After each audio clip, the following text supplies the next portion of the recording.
Por un lado, el tema del liderazgo es un tema muy amplio. Me están escuchando, ¿no? Sí, sí, Sí. perfecto.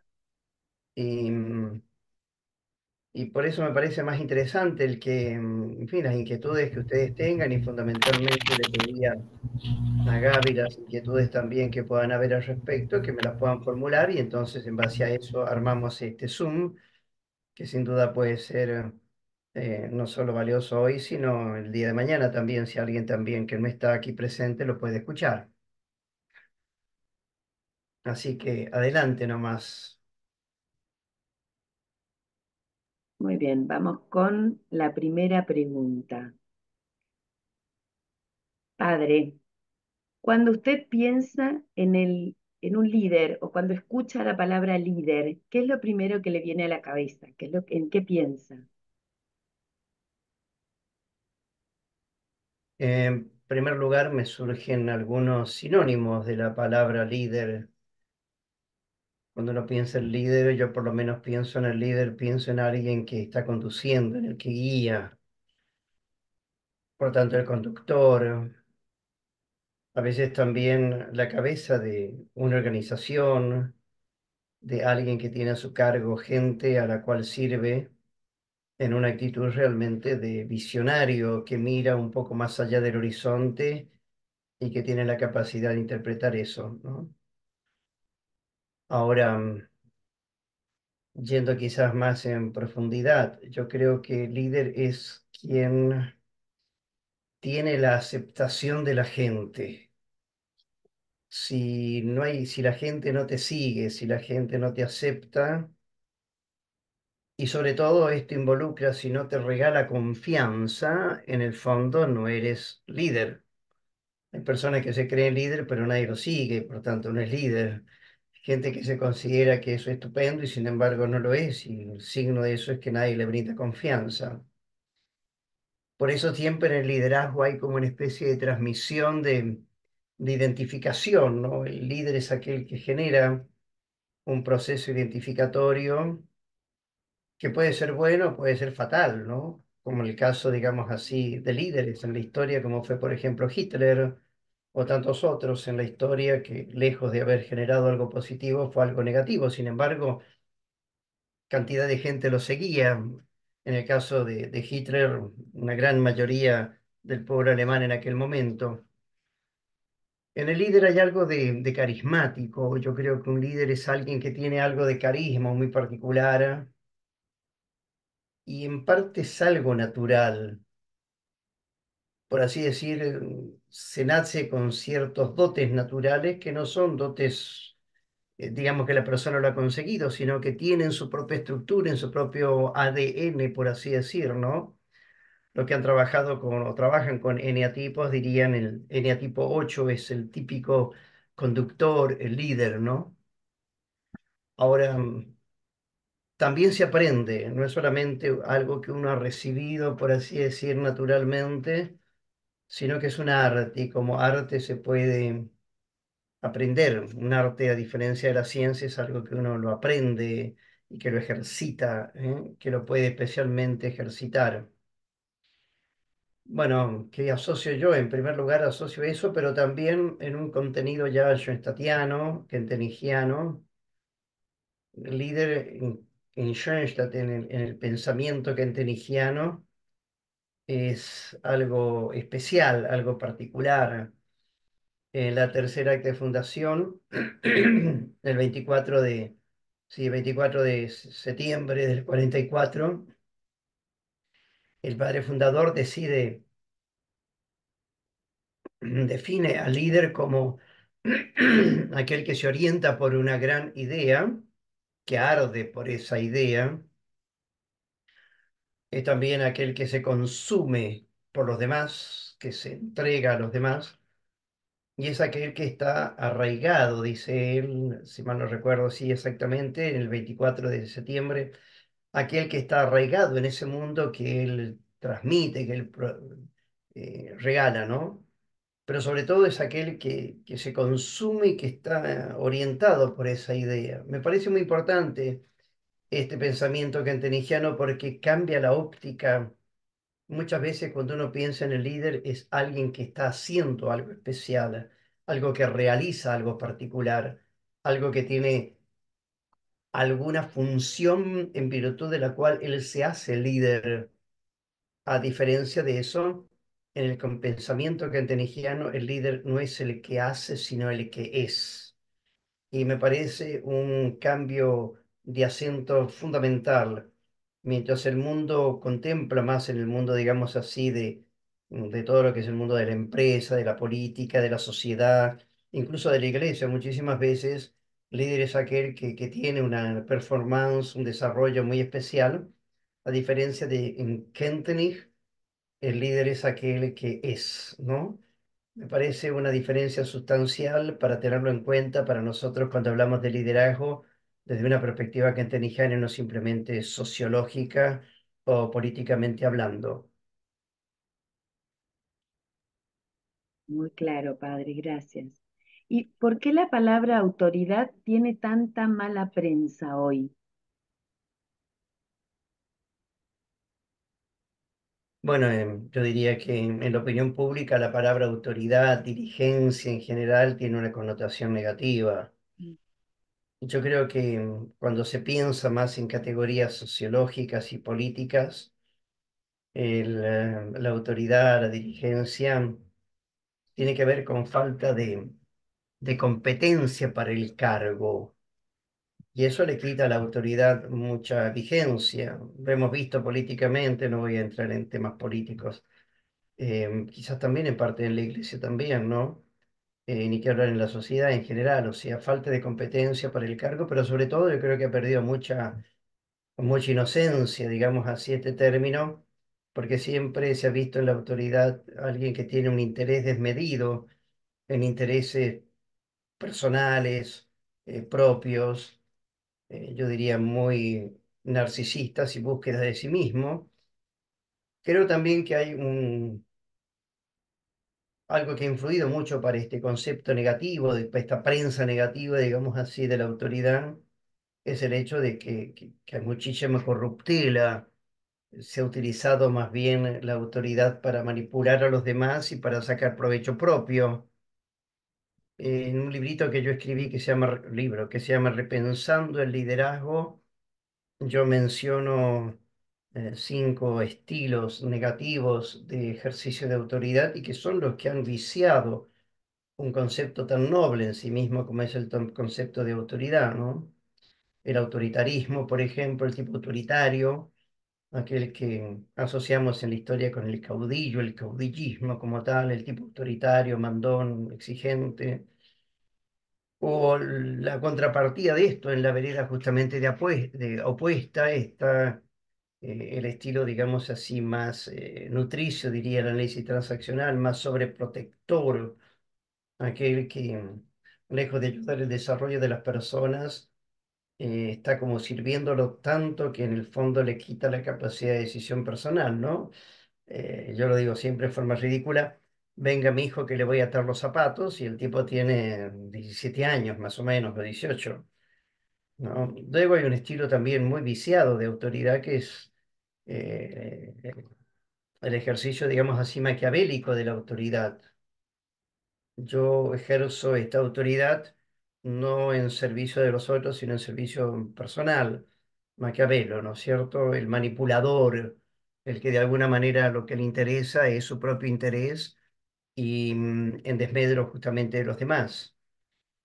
También está el obsecuente, aquel que simplemente obedece por obedecer sin pensar lo que está haciendo, porque en definitiva no quiere perder el privilegio que tiene con esta obsecuencia y que por tanto no tiene criterios propios, ¿no?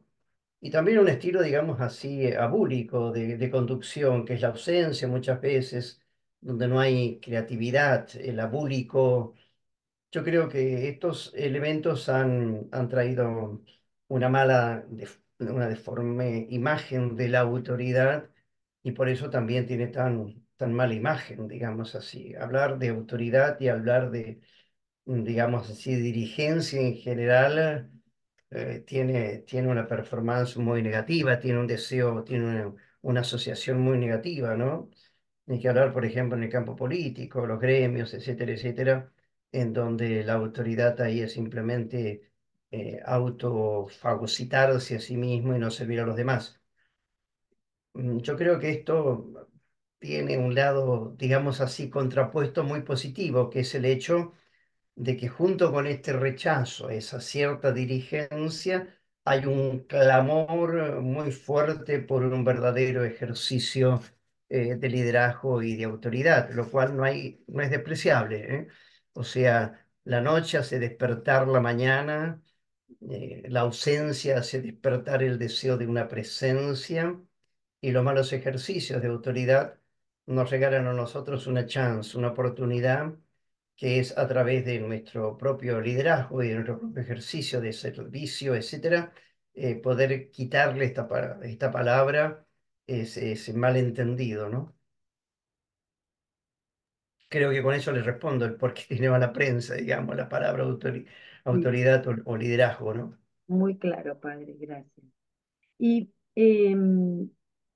qué puede influir en este ejercicio del liderazgo?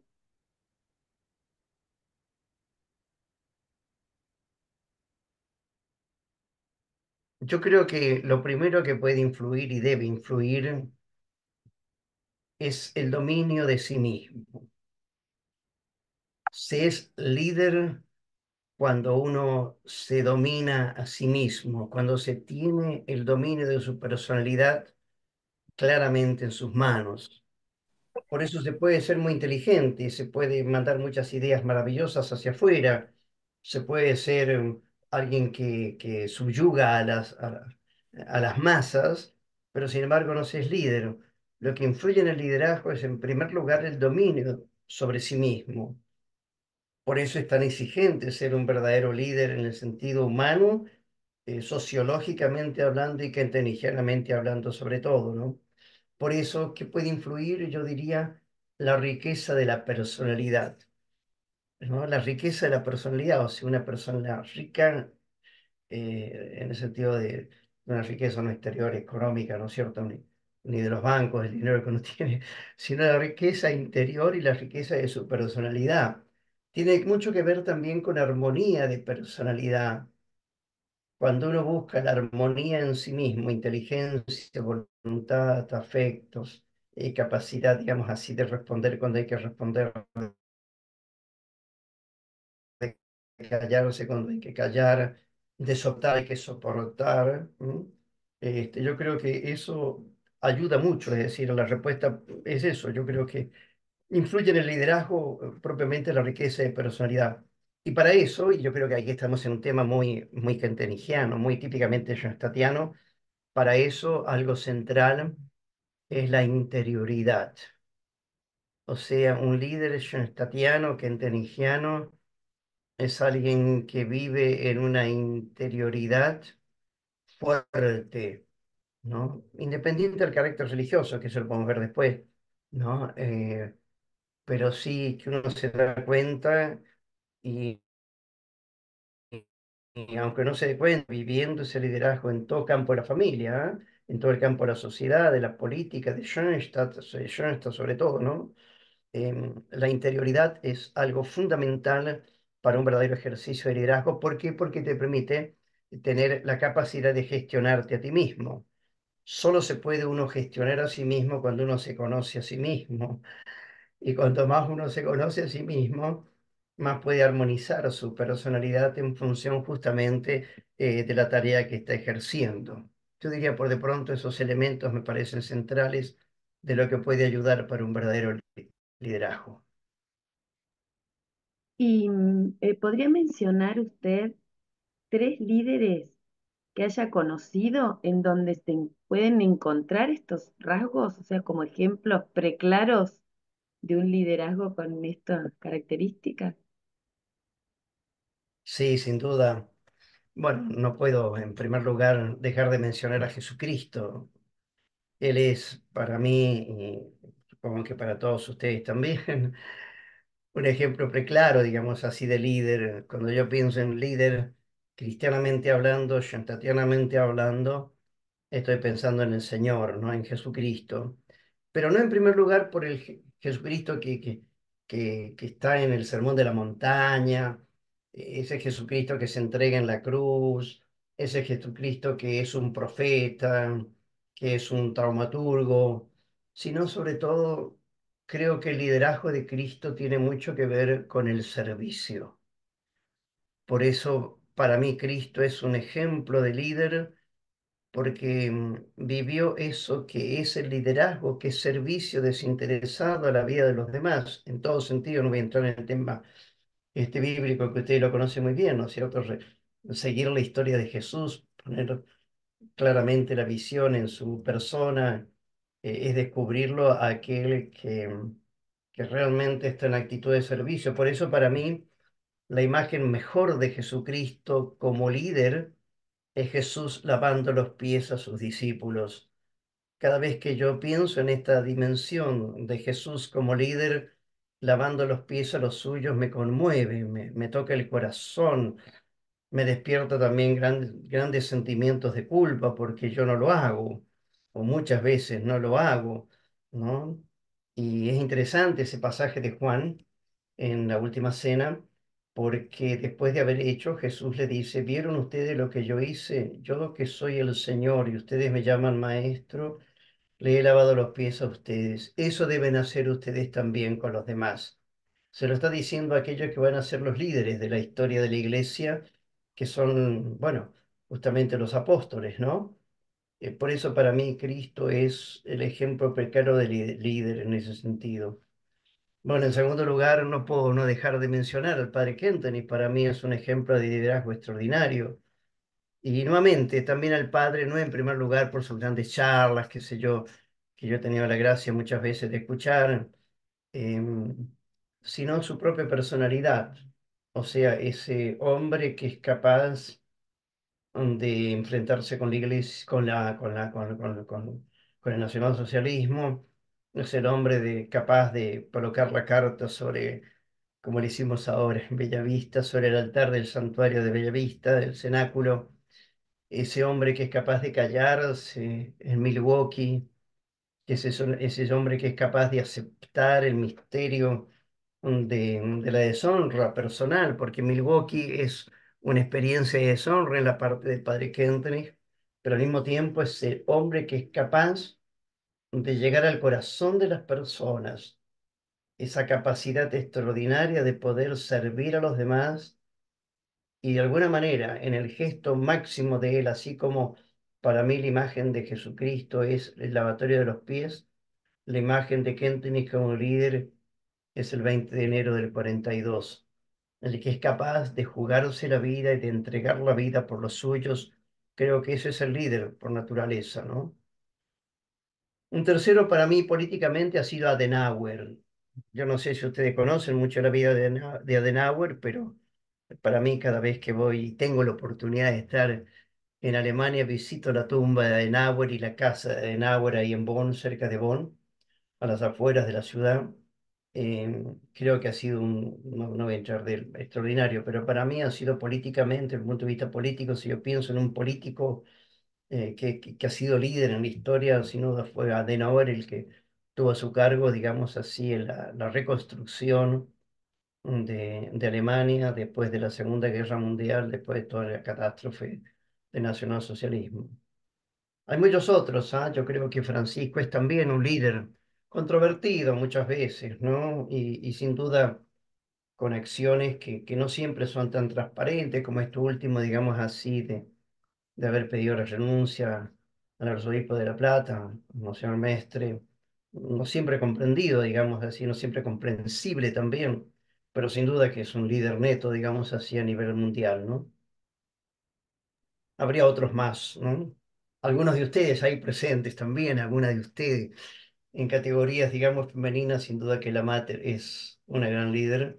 Mm, Y nuevamente, en la historia de la iglesia también hemos tenido, ¿no? Teresa de Jesús, qué sé yo, otros más, ¿no?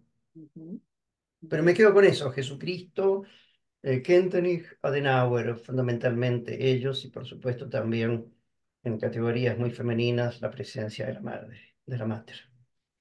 Entonces, de alguna manera podemos decir que la autoridad está vinculada estrechamente con la palabra amor, aunque uno no siempre la pueda ver ahí en un vínculo directo, pero si lo relacionamos con el servicio, con la atención del otro, indudablemente que sí lo está, ¿no?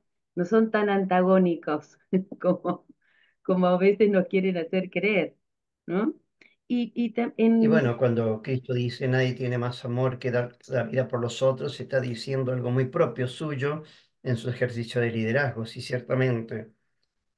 En definitiva es eso, ¿no? Para ser un buen líder hay que tener la capacidad de amar al otro y de jugarse por el otro y entregarse al otro y a los otros cuando uno tiene ese liderazgo en función de algo social. Ujú.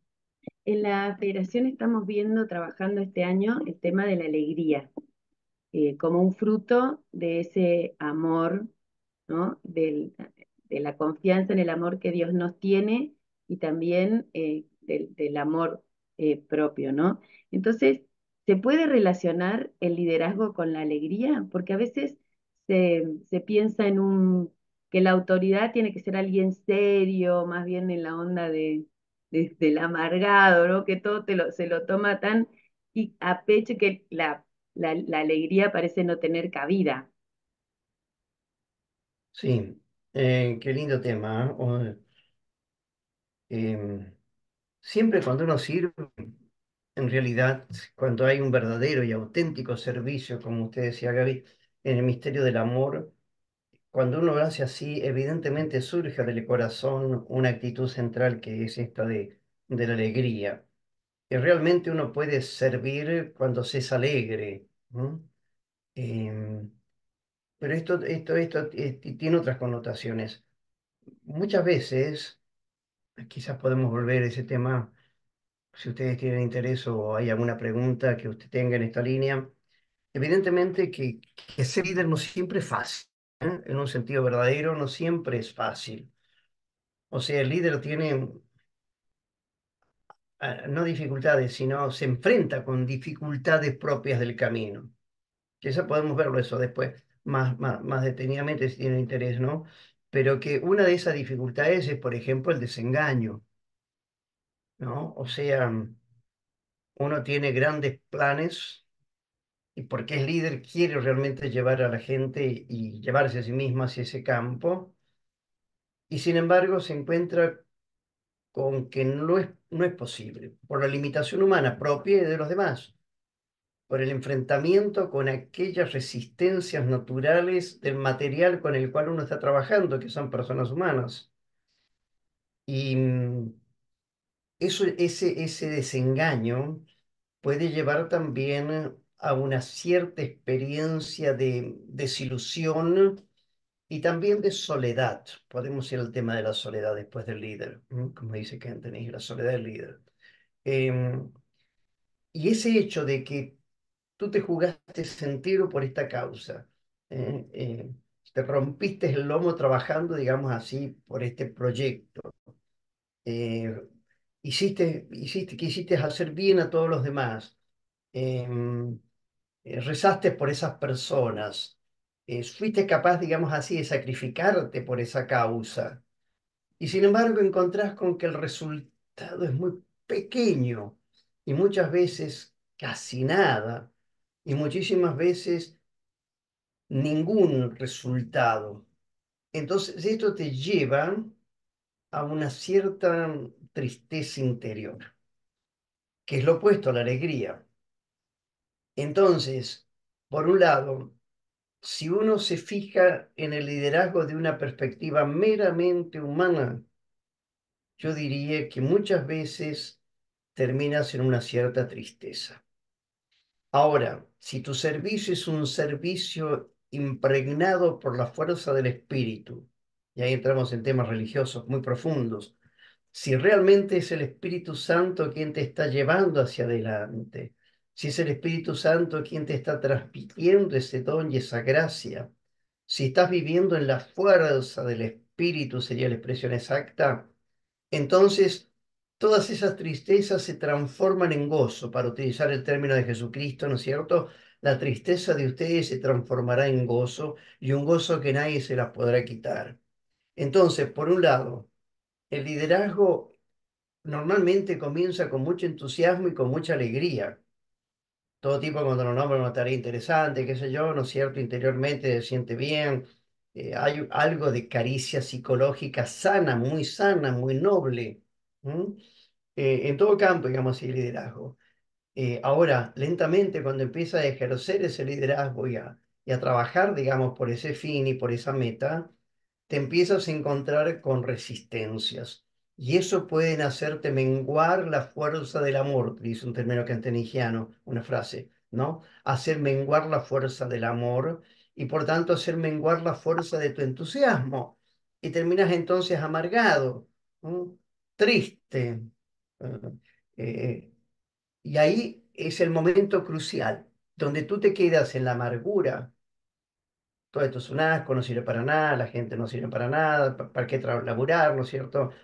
O das un salto cualitativo, pero es un salto cualitativo en donde dejas que el Espíritu Santo llene tu corazón y que sea Él no solo quien te consuele, consuélame, ¿no es cierto?, relación al Espíritu Santo, sino también quien te dé la fortaleza para hacer de la amargura un camino maravilloso de bendición y de gracia. Y ahí aparece entonces otro tipo de alegría, que no es la alegría natural, la alegría coca-colesca, como yo digo, la alegría, digamos, superficial, sino que es la alegría transida por la fuerza del Espíritu, ¿no? Y para mí un ejemplo muy bonito de eso es Kentenich en Milwaukee. Yo he estado 3, 4 veces en Milwaukee y, y la que cuentan, digamos así, los testigos directos del padre, que ya son pocos, las hermanas que han quedado ahí, eh, pero todos aquellos testimonios que hay en Milwaukee del padre Kenton y que vale la pena irse a Milwaukee,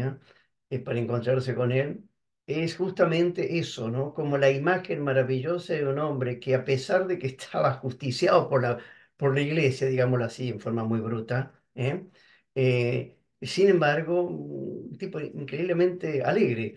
Los testimonios y las fotos que hay del padre Kenton en Milwaukee son fotos muy alegres que no había muchas antes, en el Kentenis joven o en el Kentenis maduro, pero sí en el Kentenis de Milwaukee, muchas de las fotos, ¿no? Y de los chistes y las bromas, chistes a veces alemanes, pero chistes, alemanes, pero chistes, ¿viste?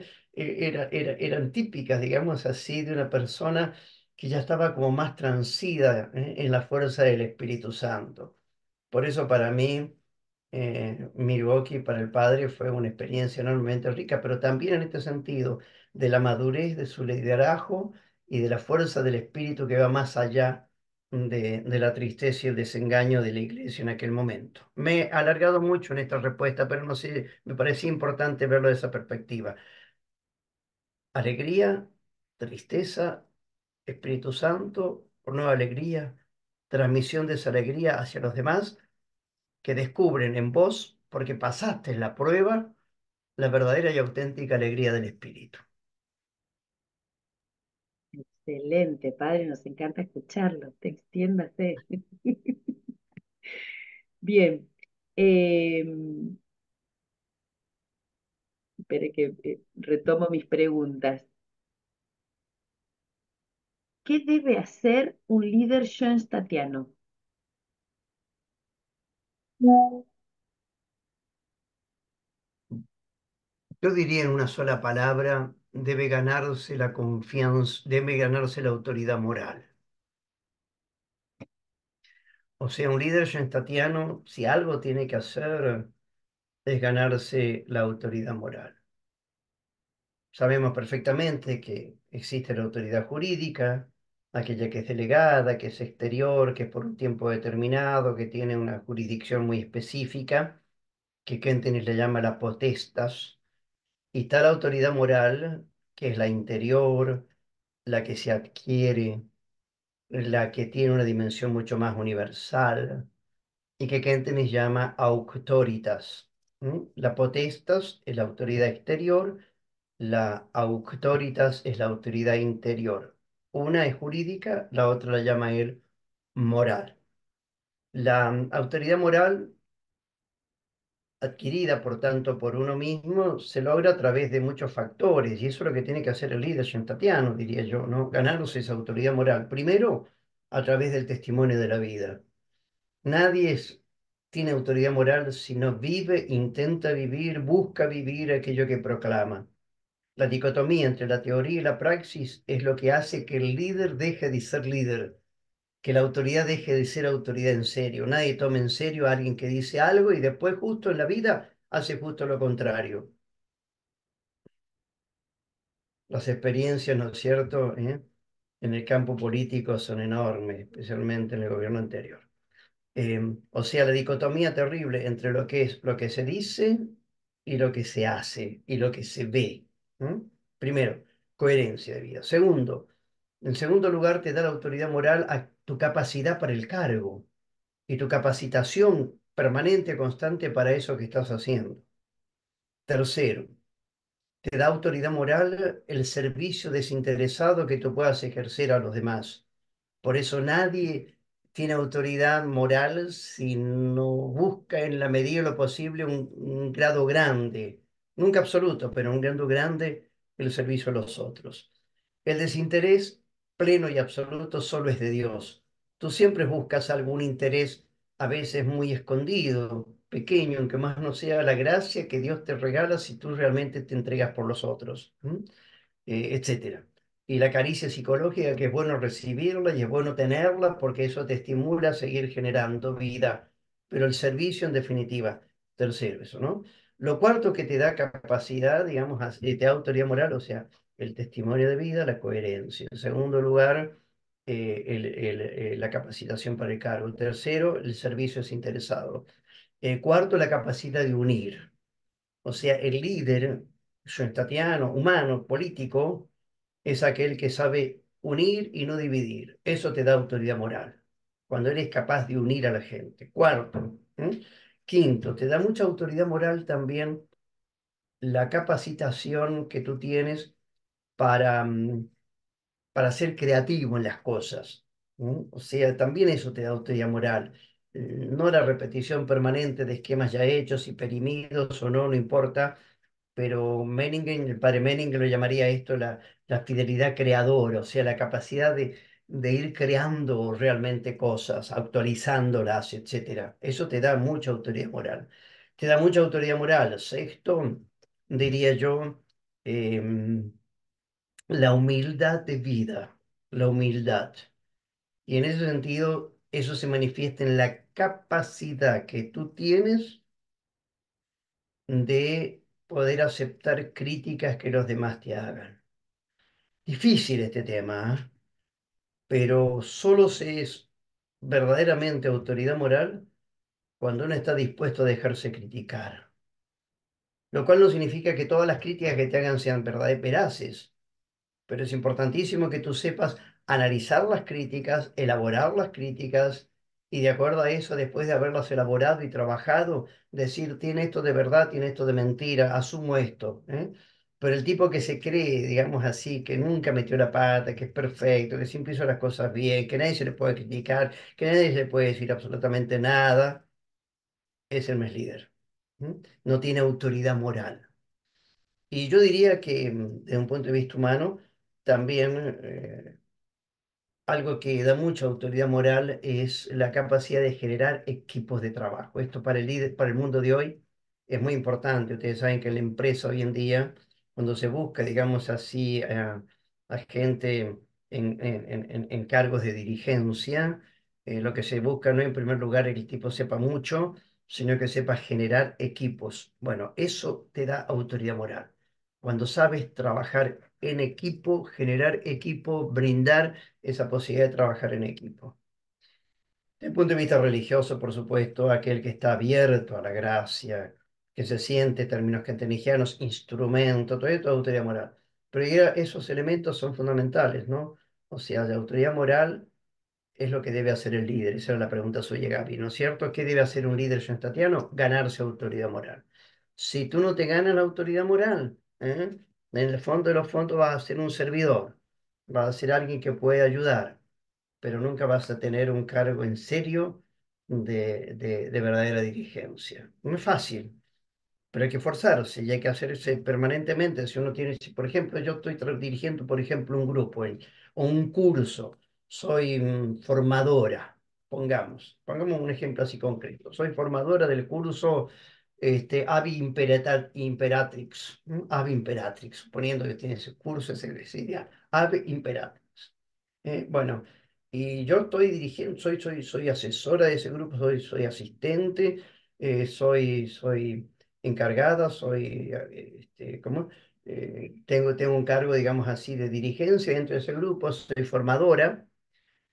Tengo que hacerme el análisis, digamos así, en primer lugar, vivo lo que digo, vivo lo que digo, soy coherente con eso. Segundo, soy capaz realmente de capacitarme en términos kentenianos, que no es una capacitación intelectual, sino vital, anímica, totalmente, vivirme, me sumerjo en el mundo de Schoenstatt al cual yo quiero conducir. En tercer lugar, sirvo o me sirvo a mí misma. ¿Mm? Porque a veces puede ser que uno aparentemente está sirviendo, pero en el fondo se está sirviendo a sí misma. Me encanta, digamos, que la gente venga a mí, no yo ir a ellos. Me encanta que la gente se me ligue a mí, dependa de mí.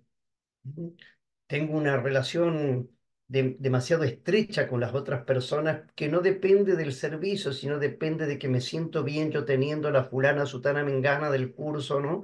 A mi servicio, que me aplauden. ¿Eh?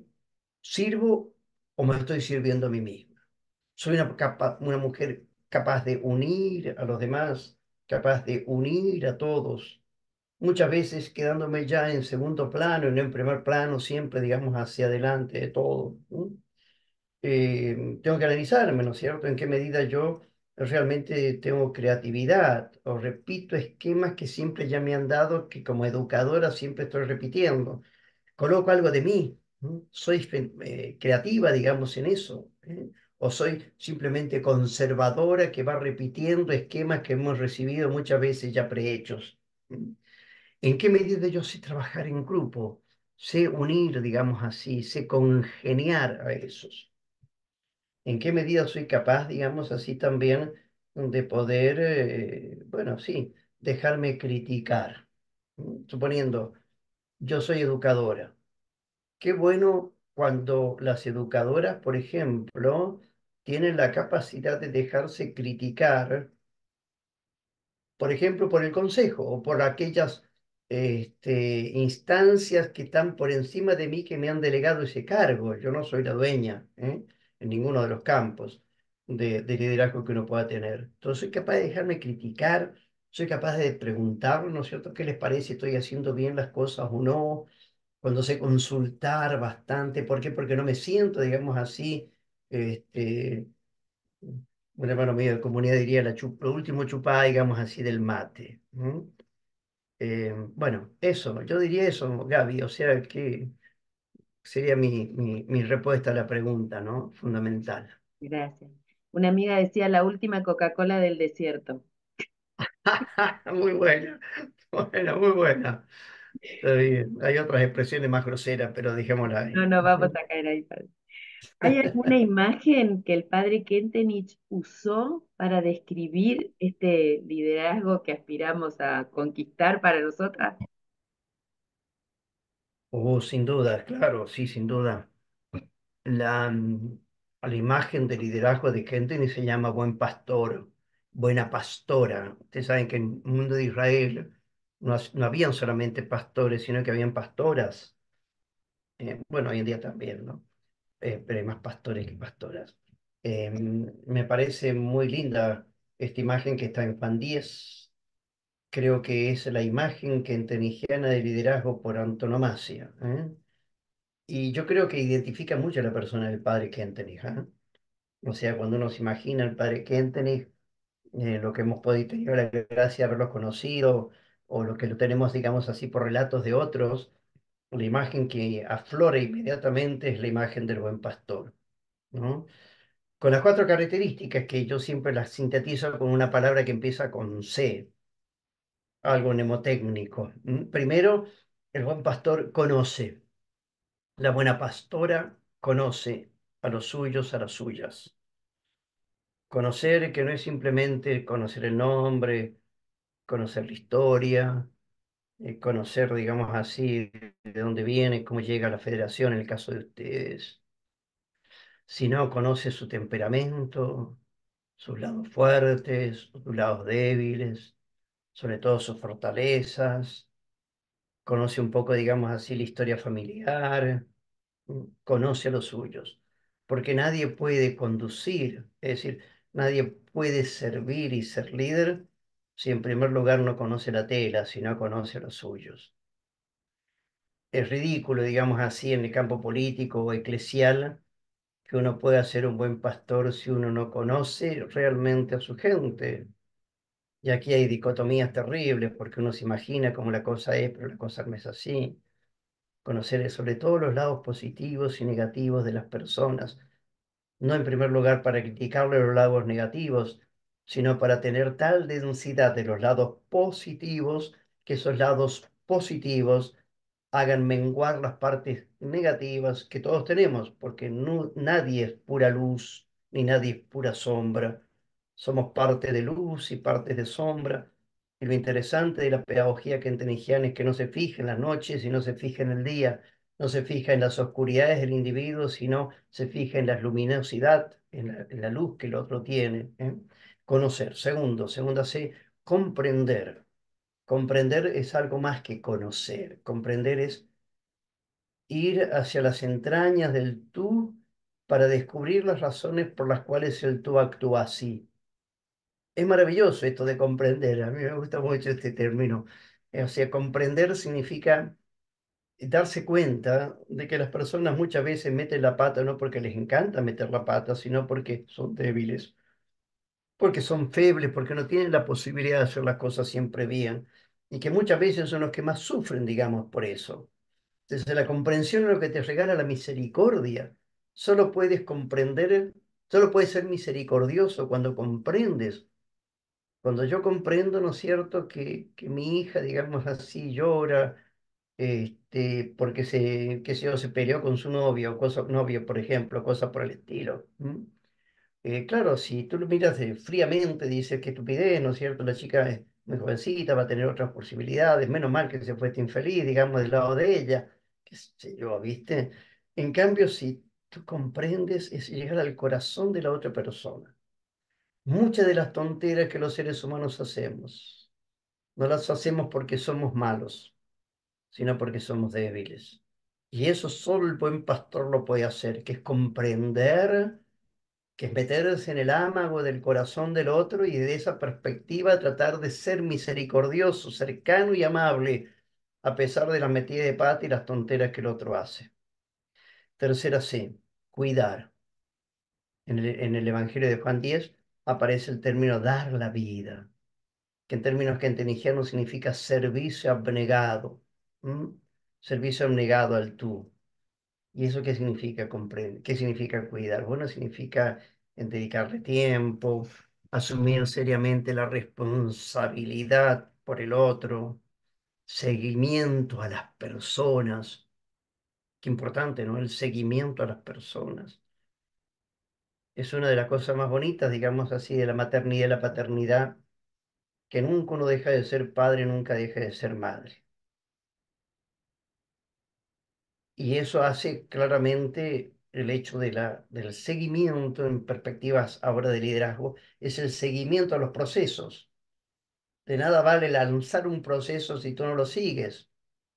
Y hay que tener la capacidad para no solamente detonar algo, sino seguirlo en la medida de lo posible. ¿Mm? Cuidar del otro, eso es, cuidar del otro significa esto, ¿no? Un servicio abnegado a la vida. ¿No? El capital más rico que nosotros tenemos en el mundo no es el capital extranjero, ni propio, ni el PBI, sino que el capital más hermoso que tenemos somos las personas, y eso es lo que uno debe cuidar enormemente. Y para eso hay que dedicarle tiempo. Es cierto, el líder debe dedicarle tiempo a lo suyo. Vengo de Chile y bueno, subiendo a un taxi, cuando íbamos llegando, digamos así, del aeropuerto, íbamos a la casa donde íbamos a vivir y yo me subí delante de un tipo en un taxi con las personas que viajaron conmigo, tres, cuatro personas más y dos eran federadas, digamos, de Federación de Madre. Bueno, fue muy simpático porque le pregunté al taxi cómo estaba la situación política y especialmente el presidente. Me dijo que el anterior presidente, desgraciadamente el que murió, ¿no? Piñera, el tipo se levantaba a las 7 de la mañana y a las 7, mejor dicho, ya estaba en la casa de gobierno. Y dice que el actual, digamos, a eso de las 11 aparece, si es que aparece. Y que, en fin, de lo que se trata fundamentalmente del nuevo gobierno es festejar más las cosas que no tanto hacerlas.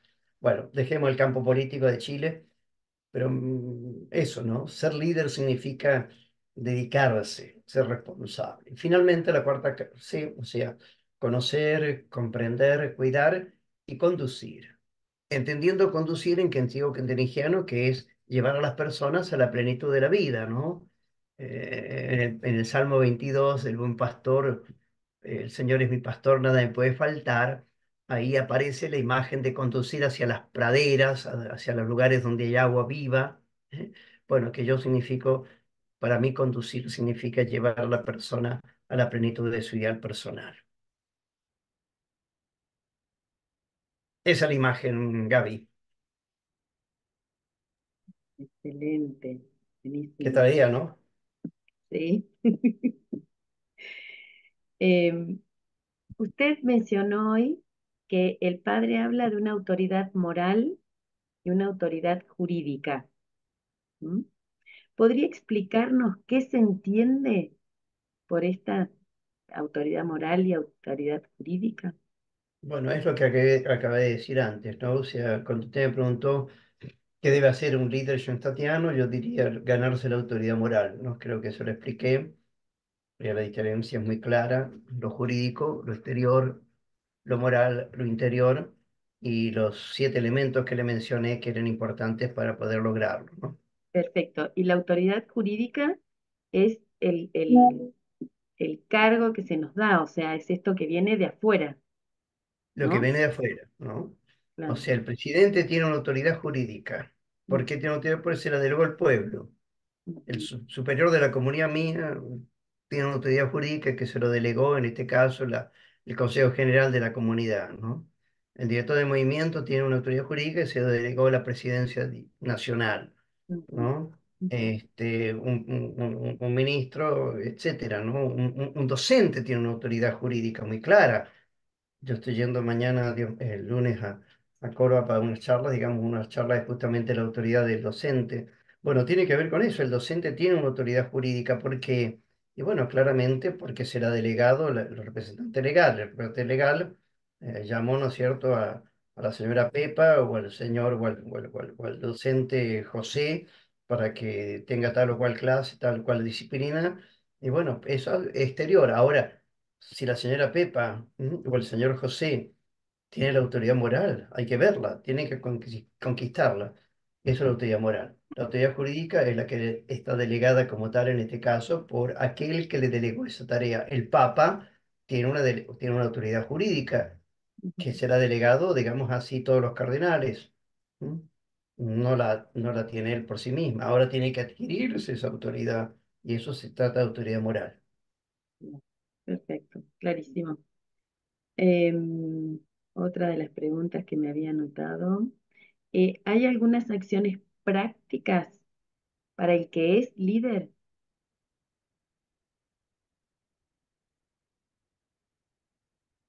Sí, sin duda que hay muchas acciones prácticas, además de todas las que ya he dicho, ¿no? Sí, Eh, por ahí yo seguros. le daría cuatro tareitas así como muy Ok. específicas. La primera de ellas, como para el vademecum, ¿no? O sea, como para tenerlo, digamos así, claro, ¿no? Ujú, Yo diría, primero, claridad en la meta. Luego, voy a explicarlo, firmeza en el método, cordialidad en la forma y trabajo en equipo. A ver, veamos. Primero yo diría eso, ¿no? Claridad en la meta. O sea, que si yo soy tengo un liderazgo, tengo una autoridad, tengo algo que hacer. Lo primero que tengo que tener es claridad dónde quiero llevar a la gente, porque si yo no tengo claridad dónde quiero llevar a la gente, estoy perdido, ¿no es cierto? Ujú. Da lo mismo. Hay ese cuento que yo lo conté muchas veces, pero que me parece muy simpático, de aquel tipo que va caminando, está caminando, y llega un momento determinado y se bifurca el camino. Y el tipo no sabe qué camino tomar. Entonces, y va pasando un paisano por ahí al lado, en caballo, y entonces el tipo lo detiene y le dice, señor, señor, ¿qué camino debo tomar? ¿El de la derecha o el de la izquierda? Y el paisano le pregunta, ¿y a dónde va? Y el tipo le responde, en realidad no sé. Entonces el paisano le responde, bueno, tome cualquiera, total, da lo mismo. Yo creo que hay personas que asumen una tarea y no saben bien qué miércoles quieren, ¿no? O sea, cuál es la claridad de la meta. Eso es importante. Claridad de la meta. Segundo, perdón, este tiempo tan húmedo, mejoraba un poquito la voz. Cuando me quedo demasiado ronco, significa que el Tata Dios me dice, Carmona, cállate. Segundo, firmeza en el método. Hay que ser firme en el método. No se puede ser palitroque. No se puede ser claramente voy, no voy. Por ejemplo, muy importantes son las consecuencias lógicas. Hay ciertas cosas establecidas, hay que ser firme en esas cosas establecidas, ojalá que no sean muchas, pero esas cosas que están establecidas hay que tomarlas muy en serio. Eso llamo yo firmeza en el método. El método que tú, por ejemplo, una reunión de grupo o una reunión de curso, pongamos, ¿no? Normalmente hay cierta temática. Ahora, siempre hay algunas cosas que son naturales, que van surgiendo, si de golpe falleció alguien, o nació alguien, o hay un bautismo, o algo particular. Qué lindo poder, ¿no es cierto?, dedicarle parte de la reunión a ese tema. Ahora, si de golpe tú dices, bueno, a ver de qué vamos a conversar hoy, y hablemos del aborto, muy bien. Y en otros, y hablemos, ¿no es cierto?, del padre Kenton, y hablemos, ¿no es cierto?, de los cumpleaños, y que hablemos de Jesucristo en la cruz, y hablemos de, qué sé yo, de la rosa mística.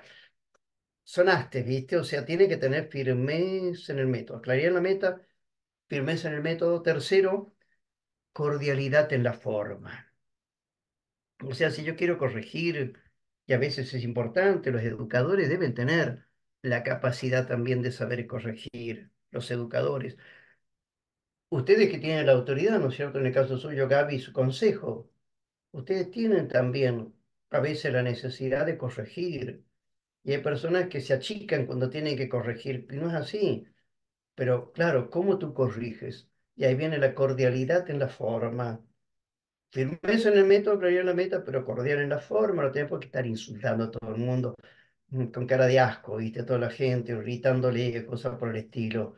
Eh, no siempre es fácil, porque cuando por ahí uno está muy enojado por algo que se manera macana que se mandó el otro, la otra, esto vale para la familia también, frente a los hijos, frente al cónyuge, el que sea. Eh, Importante a veces la corrección, pero bueno, la cordialidad, o sea, lo cordial no quita lo valiente, dice el dicho, algo de eso, ¿no? Cordial. Y luego agregaría un cuarto puntito que era el trabajo en equipo. Me parece importante, ¿eh? O sea, ¿qué tengo que hacer? Nunca estar solo, ¿no? Lo que la iglesia llama hoy en día, ¿no es cierto? Metjodos, o sea, el poder caminar juntos. ¿M? Este, yo creo que es muy, muy importante, ¿no? Creo que algo central es la capacidad de trabajar en equipo y es algo que deben naturalmente los líderes hacerlo, porque si no trabajan en equipo, hoy en día, más sobre todo hoy en día, están absolutamente perdidos. Te clavan por la espalda alguna cuestión, no estoy hablando en Schoenstatt puede ser también, pero no estoy hablando tanto en Schoenstatt, pero me parece fundamentalmente eso, ¿no? Bueno, acciones prácticas para el líder, esa era la pregunta, ¿no? Yo diría eso, claridad en Sí, la meta, firmeza en el método, cordialidad en la forma, trabajo en equipo. en las que uno se puede ir como analizando y puede ir creciendo, lógicamente. Ahora, ¿con qué obstáculos se confronta un líder hoy en día?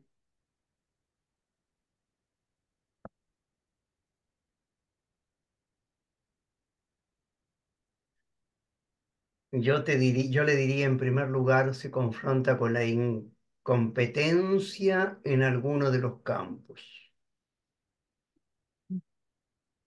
¿Qué significa esto, incompetencia?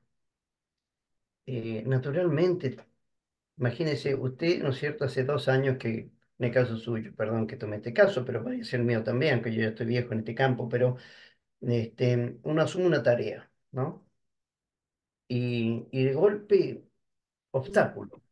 Te dice, bueno, yo conozco más o menos la tela, conozco lo que tengo que hacer, pero de golpe me encuentro con ciertas zonas que no domino, zonas grises, puntos ciegos, tanto de uno como también de la realidad.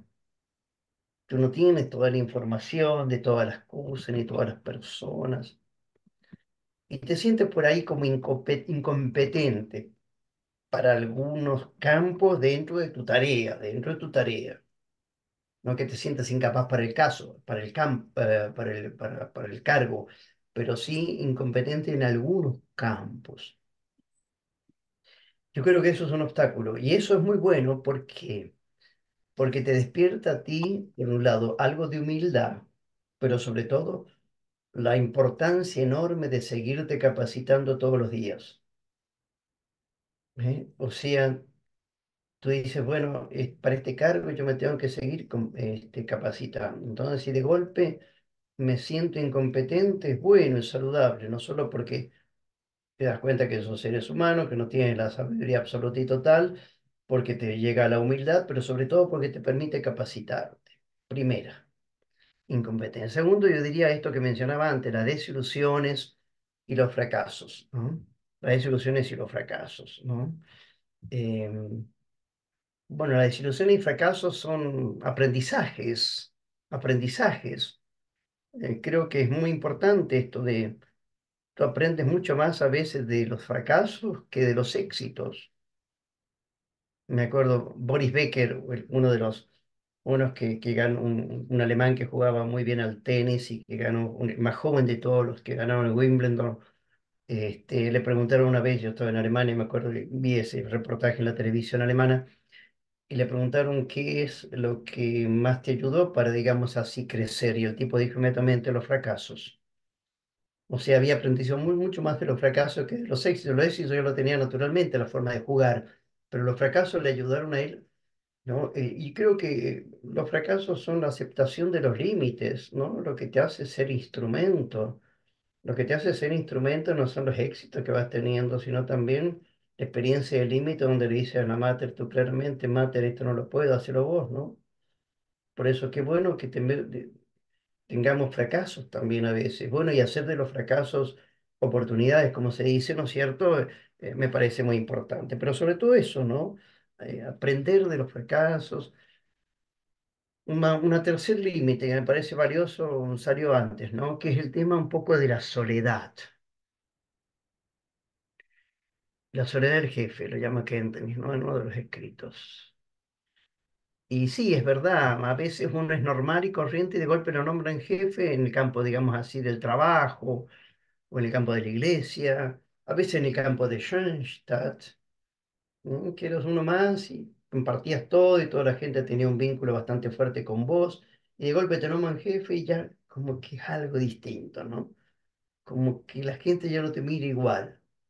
Y bueno, eso creo que es una parte, eh, y eso tiene que ver con la resistencia al cambio también, que muchas veces hay en el mundo, la resistencia al cambio.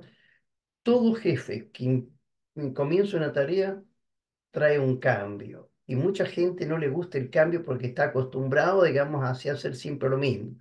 Francisco es el caso más típico, digamos así, en el campo de la iglesia a nivel universal, ¿no? La resistencia al cambio y la soledad del jefe. Y yo creo que ahí eso hay que aceptarlo, es parte de uno, pero también tiene una razón, y la razón es el hecho de la asociación.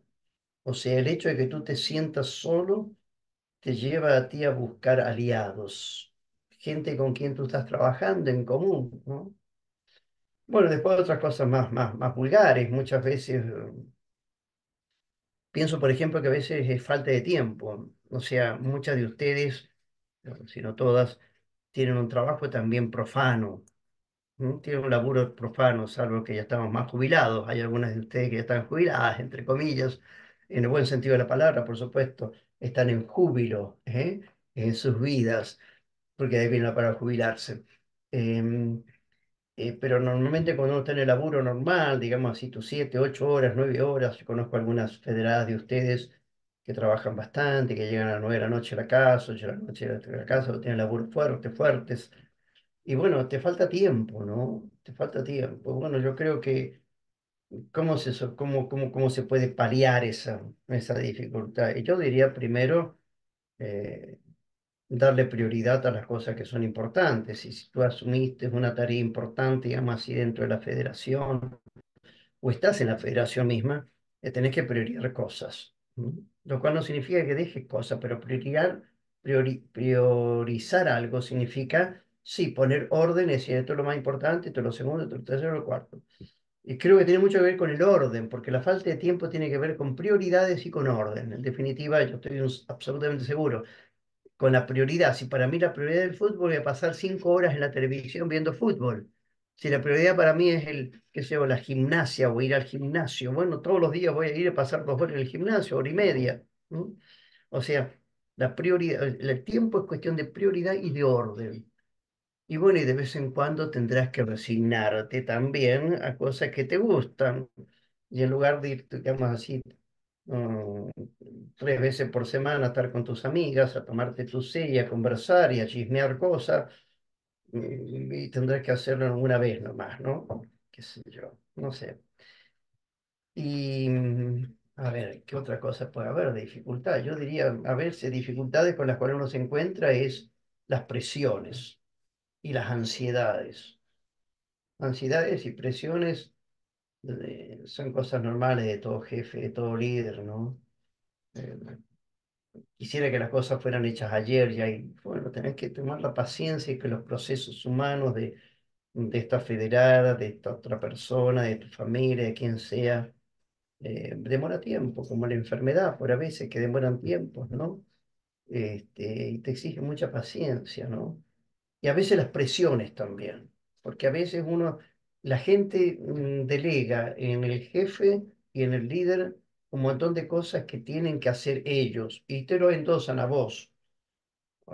Bueno, ahí una frase que yo siempre lo he conversado con varios de ustedes y con quien tengo un poquito más contacto personal, que a veces vivían esta problemática, yo le decía que una pregunta importante para hacerla era, ¿de quién es el problema? Porque es muy típico de ustedes las madres, ¿ah? Y se lo digo con el mayor cariño del mundo, con el mayor cariño y admiración y veneración, ¿no? De que muchas veces la maternidad lleva a asumir tareas y responsabilidades que son de los otros. A veces de tu propio marido, a veces de tu hijo más chico, de tu hijo mediano, de tu suegra, de tu nuera, y a veces entonces vivís en presión, muy en presión, ¿no? Tenés un montón de cosas que al mismo tiempo las asumís porque te gusta asumirlas, porque sientes que tienes que servir a todo el mundo, porque te sientes, ¿no es cierto?, la salvadora de Tutti Quanti, porque crees que eres realmente la máxima, ¿eh?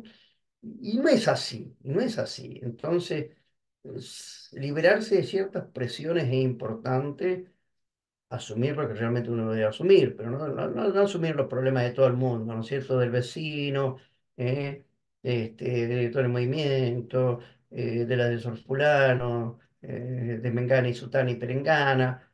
Y por eso la pregunta eso de quién es el problema es fundamental. Y asume los problemas que son tuyos y deja que los problemas de los demás los asuman los demás, ¿no? Bueno, hasta ahí, Gaby, son bastantes, ¿no? Pero no para asumir, no para asustarse, sino para decir, bueno, estos son gajes del oficio. Y Dios te da la gracia también para solucionar esos problemas cuando esos problemas se presentan. Bueno, muchísimas, Pobre, deben estar agotadas ustedes, ¿ah? Deben estar agotadas. para mí un placer escucharlo. Creo que veo caras acá muy, muy contentas y que afirman que sí, que están bárbaras. Sí, lo Eh, estoy viendo, sí. lo que No sé si tiene alguna palabrita más, algo que cree que le quedó en el tintero, o alguna mamá tiene alguna pregunta para hacerle al padre, podemos levantar la mano y vamos, el padre con muchísimo gusto responderá a las dudas. Sí, quizá una palabrita final antes de la pregunta. Eh,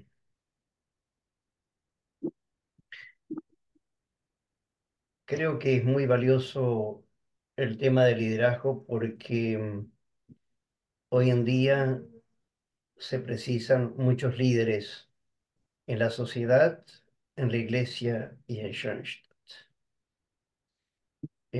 Precisamos gente que tenga estas características porque no hay vida, digamos así, de crecimiento sin tomar en serio este liderazgo. Por eso capacitarse para esto, no necesariamente en este Zoom, pero o leer libros, digamos así, sobre esto, creo que es importante. La importancia de buenos líderes en la sociedad. Segunda palabra final, yo diría despertar la conciencia de toda autoridad viene de Dios, ¿no? Es una frase de San Pablo en la carta a los Romanos, en el capítulo 13, ¿no? Toda la autoridad viene de Dios. Entonces, saber de que si Dios nos ha delegado una tarea, Él mismo se va a ocupar para regalarnos ese don maravilloso de poder ser en algo representantes de Él y de la Mater en nuestro mundo, ¿no?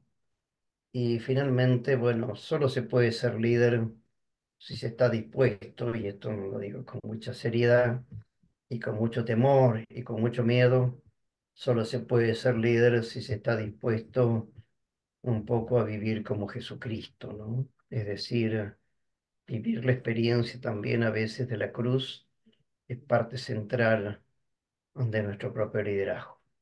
Mm. Bueno, y ahora sí, si hay preguntas, con mucho gusto. Sí, acá tenemos una primera pregunta. Gaby Romero pregunta, dice, a veces cuando hay resistencia al cambio, hay ataques hacia el líder. ¿Qué podemos hacer con ese dolor para no caer? En primer lugar, analizarlo. Si la crítica es sana o es insana. Si la crítica es sana, humildemente reconocerlo.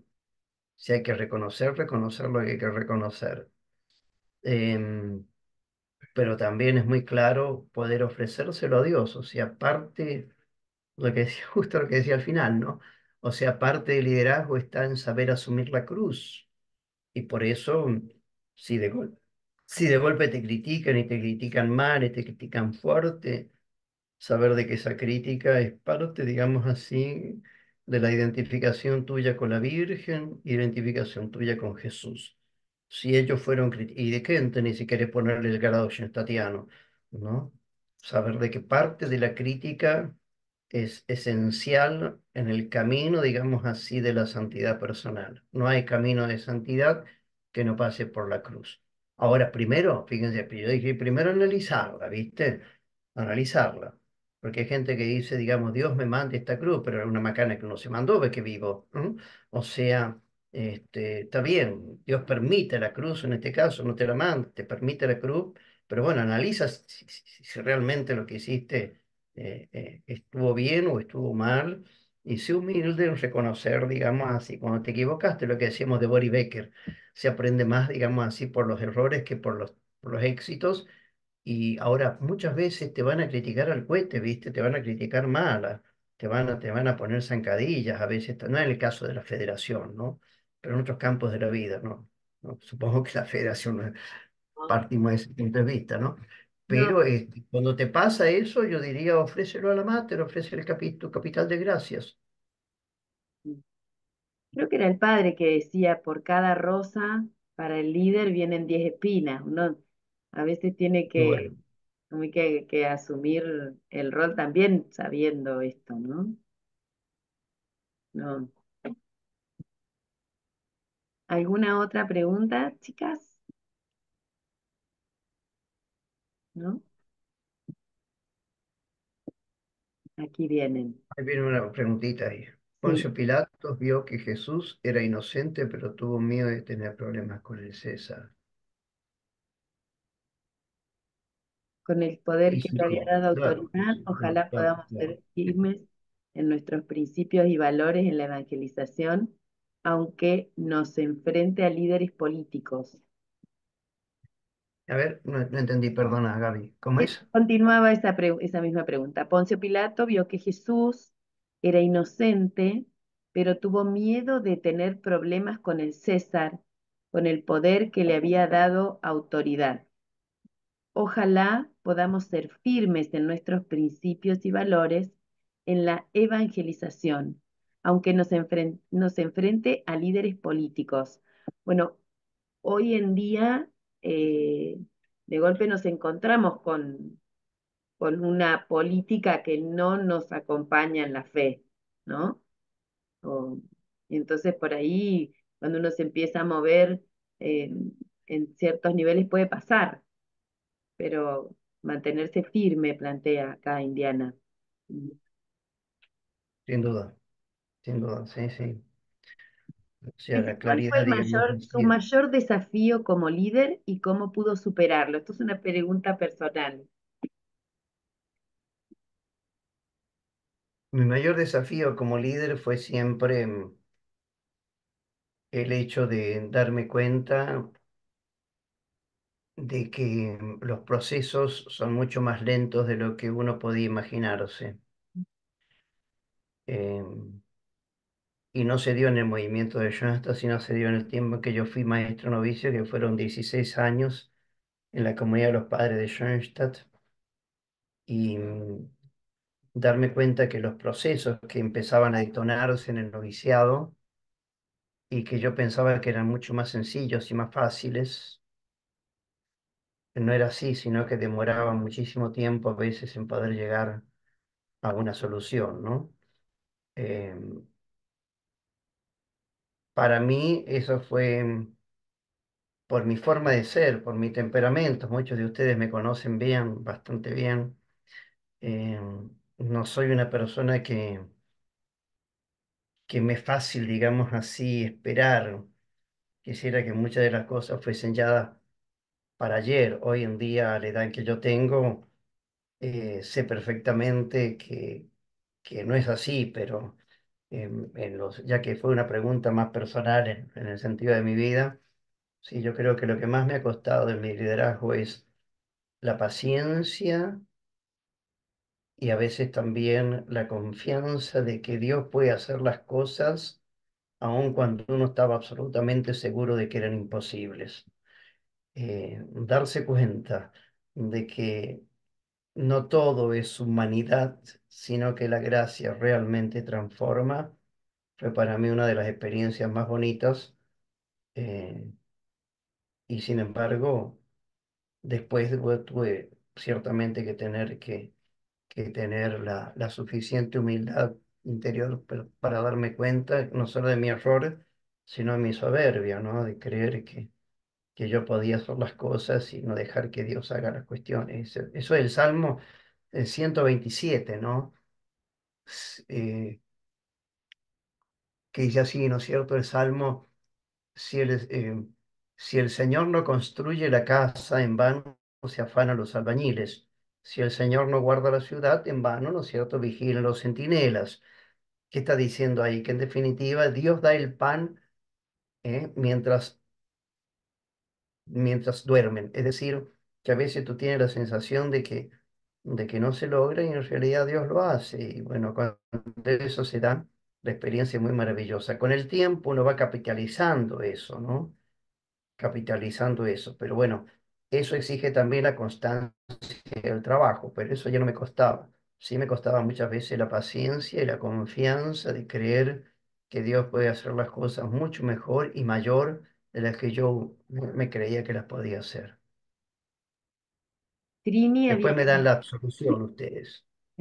Después me dan la absolución. Trini había hecho había levantado la mano. Trini, ¿estás por ahí todavía? Sí, sí, sí. Me estaba debatiendo. Lo que pasa es que el padre, al hacer este comentario de cuáles eran sus desafíos como líder, me dio la respuesta. Buen día, padre. Yo soy Trinidad Buenos días. Olmo y me estoy iniciando en el curso número 32. Entonces, yo caí hoy en esta reunión, no me puse de acuerdo con mis compañeras, veo que hay grupos armados que están atentos a estos temas de líder.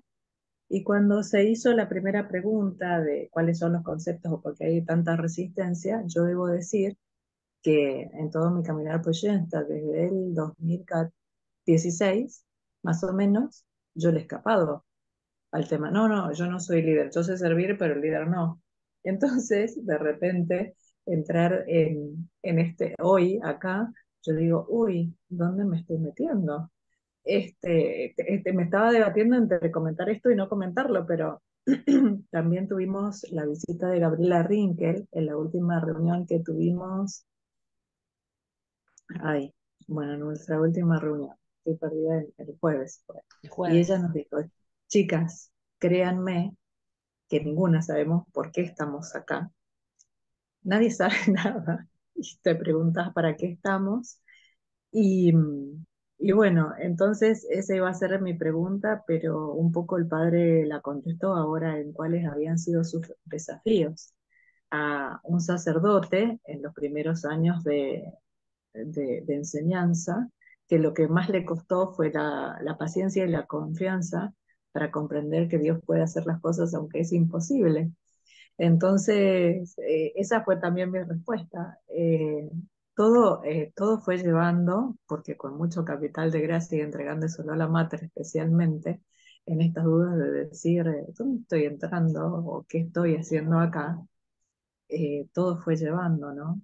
Entonces, esa iba a ser mi pregunta que iba a ser controversial, o sea, porque una persona que había escapado siempre a la palabra líder, o a cuando se menciona, en este lugar necesitamos líderes, y yo contesto, no, yo para eso no sirvo, eh, ¿qué hago en este lugar? Esa era la pregunta, pero bueno, también la contestó el padre al comentar sus desafíos que él, aún formado como sacerdote, le llevó mucho tiempo de su vida llegar a la respuesta y a capitalizar el Salmo 127. Muy bueno, yo creo también que hay que desplazar, ¿no? El concepto de líder, por eso muy al comienzo lo mencionaba, hay que desplazar el concepto de líder como aquel que hace hacia el concepto del líder como aquel que es. La diferencia entre el hacer y el ser.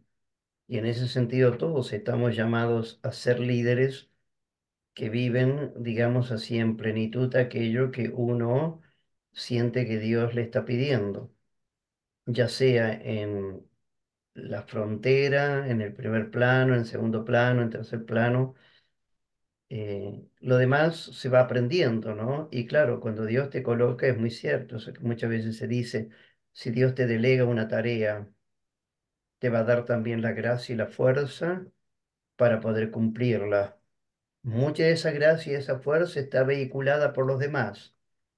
Por eso también el hecho de sentirse solo en la tarea demanda el hecho de buscar aliados con quienes poder realizar bien esa tarea. En ese sentido, todo es colegial, un poco en Schoenstatt, es algo maravilloso que la conducción schoenstattiana, tanto de los institutos, federaciones como ligas apostólicas, siempre son conducciones colegiadas. Y si tú estás en este momento arriba, o estás en un puesto importante o no importante, pero de servicio a los demás en algún cargo, es muy importante que sepas que si Dios te ha delegado eso a través de causas segundas, te va a dar también la gracia para poder hacerlo. Y dentro de esa gracia está también las personas que a tu lado te pueden, entre comillas, aconsejar, consolar, darte una manito. A veces también pueden ser paños de lágrimas, pero no importa, lo importante es saber de que si estás ahí es realmente porque Dios te regala esa gracia para poder hacerlo. Bueno, acá otra pregunta. Gaby Porta pregunta, ¿cuáles son las mejores estrategias para trabajar eficazmente bajo la dirección de un líder que no siempre es coherente en sus acciones y decisiones?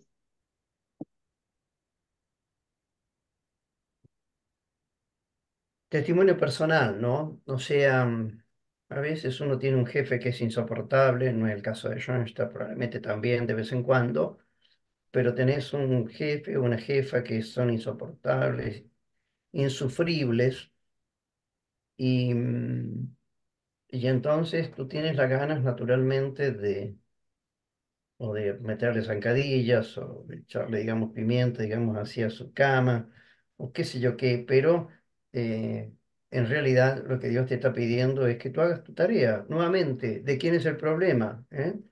Ahora, trata en cierto modo de mm, en ese sentido, trata en cierto modo de tener claras las reglas del juego, ¿no es cierto? Y bueno, y si el tipo se sobrepasa, digamos, toma actitudes que no son reales, bueno, tendrás que recurrir hacia arriba. En ese sentido, la fe práctica en la providencia te va a decir cómo poder actuar. Pero la respuesta es, en definitiva, haz lo tuyo y que el otro haga lo suyo de acuerdo a sus posibilidades. Perfecto. Marina levantó la mano. Marina, ¿querés Sí, hacer una pregunta? Te escuchamos. sí, hola, ¿cómo están? No, no puedo poner la pantalla porque no tengo muy buen internet donde estoy. ¿Se me escucha? Le Perfecto. escucho perfecta la cordobesa. Ah, Adelante. perfecto. Bueno, yo soy una infiltrada porque no soy de federación, soy de rama de madres desde el año, no sé, hace 20 años. Soy del círculo de miembros y bueno, voy a dar un testimonio. Últimamente he sentido como que a Schoenstatt, al movimiento o no sé, le falta como creatividad. El Le padre falta, cuando hablaba de la autoridad moral, me encantó porque lo anoté y bueno, anoté que la dicotomía entre el decir y hacer, tener la autoridad moral con el ejemplo de vida, el servicio desinteresado, la capacidad de unir y no desunir. Y bueno, y como quinto el padre nombró esto de que es capacitación y creatividad. Bueno, mi pregunta es, padre, ¿qué camino crees que debería tener nuestro movimiento como creativo, como en estos tiempos que son como desafiantes, ¿no? En que cada vez todo es más mecánico, más inmediato, más... creo que últimamente ni siquiera por ahí nos sentamos a tener esos 10 minutos de oración, de entregarle nuestro día a la mater. Bueno, no sé si se entiende. totalmente. Yo creo que el acta de prefundación es la respuesta perfecta a esa pregunta, nada más que hay que ponerla en práctica, ¿viste? O sea, Ah, vivimos en un mundo cada vez más increíblemente atrayente y sugestivo. Los medios de comunicación son extraordinarios. Em, yo vengo del encuentro de Chile, sí. y ahí se utilizó, por ejemplo, la inteligencia artificial para resumir y resolver y resumir, sí, sobre todo, respuestas que la gente daba. Ya no teníamos cancioneros, sino que nosotros utilizamos el código QR Eh, para poder ver las canciones y los textos de las canciones, etcétera, etcétera. Un mundo realmente muy interesante. Pero eso deja dos problemas grandes que están en el acta de prefundación, ¿no? La primera de ellas es el olvido del mundo interior. Y por eso mi primera respuesta es, la interioridad es un desafío fundamental en el tiempo contemporáneo. Lo segundo, en todo ese mundo, prácticamente tú estás cada vez más sola, solo y sola, ujú, ujú, de tal manera que la comunicación con el otro, o lo que Kenton llamaría el vínculo personal, la socialización en el vínculo personal y la intimidad de tu corazón con el corazón de las otras personas es fundamental para poder entonces tener un equilibrio en tu vida personal que te permita poder lograr algo extraordinario, ¿no? Que es aprovechar todos los medios que la sociedad te ofrece hoy en día y que la técnica y la cibernética te regala, sin por eso dejar de ser vos misma, ¿eh? ujú. Entonces, lo que no puede hacer la inteligencia artificial es meterte en tu interioridad. No puede entrar en tus sentimientos propiamente dichos, en descubrir que lo que hay en lo más íntimo de tu intimidad. Y eso es lo que tú tienes que cultivar. Ahí entra todo el tema de la oración, pero también el tema, digamos así, de tus silencios, de tus momentos donde entras en tu alma, donde te cierra los ojos y te encuentras con la Mater en tu santuario corazón, etcétera. ¿M? Y lo otro es impresionante. Lo que no puede hacer también los medios de comunicación y no pueden darlo en cierto modo la inteligencia artificial es poder sentir el cariño, la ternura y el amor del tú de los demás. Entonces, es un desafío enorme la sociedad en que vivimos en poder llegar al corazón del otro y sentir que el otro vibra en tu corazón y tú vibras propiamente dicho en el corazón del otro. Y eso es algo maravilloso como un equilibrio, ¿no? Yo creo que Shanta tiene mucho de eso y en definitiva el lugar donde ese encuentro se da es el santuario. Por eso el santuario es el equilibrio existencial a un mundo increíblemente nervioso, increíblemente exigente, competitivo, permanentemente exterior, donde, donde la persona pareciera ser cada vez más un número, ¿no? Estuve en Chile, nuevamente, perdón, la tercera vez, no menciono más Chile, pero me llamó la atención la ciudad de Santiago de Chile, ¿ah? Eh, el nerviosismo de la gente, vivimos en Buenos Aires, yo vivo en Buenos Aires, em, pero nada que ver, o sea, acá el ritmo, por supuesto, es muy nervioso, pero lo que vi, digamos así, en esa ciudad, honestamente, no me gustaría vivir en Santiago de Chile. Em, ese nerviosismo, esa agitación, esas calles estrechas, la cantidad enorme de autos. Y entonces dije, si este hombre chileno no encuentra un equilibrio en esos dos esquemas, el primero de ellos en su interioridad y en segundo lugar en el tú personal, que le da sentido a cada amanecer de tu vida, debe ser terrible, debe ser muy bravo. Sí, sin duda. Así Gracias, es. padre. Gracias, Marina, también. A ver, bueno, Bueno, señora, son las 11 de la mañana, 11:05. todas las madres ¿Eh? están muy agradecidas, padre. Eh, Acá han puesto en el chat, gracias, padre, gracias a todas por hacer posible este encuentro. Gracias, querido padre, sus palabras llegan en el momento justo para mi vida. Gracias por darme luz. Gracias, padre Guillermo, por compartir su proceso, me conmocionó. Me interesó mucho que nuevamente nos recordara el tema de las consecuencias lógicas. Indiana cuenta que en 1970, en La Paz, Entre Ríos, el Colegio Mercedario nos llamaron a formar un grupo juvenil de líderes cristianos. Tenía 15 años al encontrar Schoenstatt en 1997. El padre José, director espiritual, me dijo, has hallado el cauce por donde navegar anunciando el Evangelio. Me conmueve volver a escuchar que somos aliados, somos líderes y servidores en proceso, en formación, confirma el camino. Bueno, ahí Trinidad pone paradigma tecno, cada vez más conectados, tech y menos comunicados, vinculados. Eh, Muchísimas gracias, querido padre. Bueno, y así siguen, lo felicitan, excelente padre.